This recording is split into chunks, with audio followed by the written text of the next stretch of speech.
In these examples, we look at algebra as it applies to questions about measurement. This includes questions about perimeter and area of different shapes.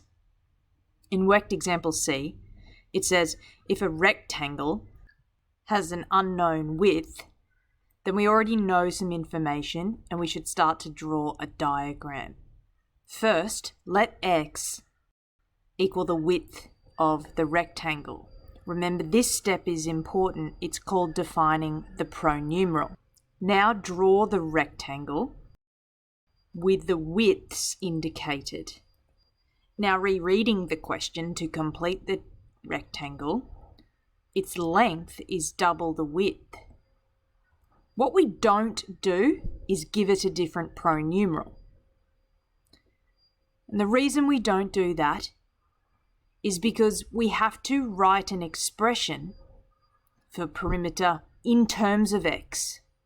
That means x should be the only pronumeral in this working. So delete those y's and instead do this.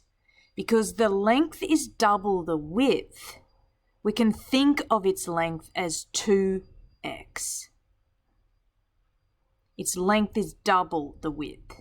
Now all of the unknowns are in terms of x, which makes it easier to simplify the problem. We can now solve the two things as required, perimeter and area.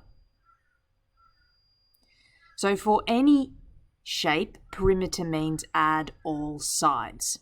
So start with that rule. And then these sides don't have measurements, they have algebra. It's x plus x and 2x plus 2x.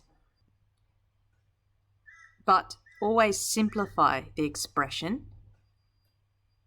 Box, box, box, box, and inside the boxes, 6x altogether.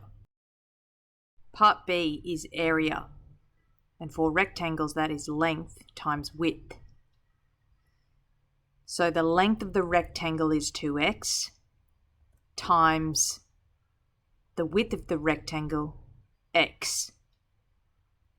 I see a cross, so I know to get across and scoop them up. First the numbers, then the letters, and x by x written as x squared. So that's the simplified expression for area. And we're done.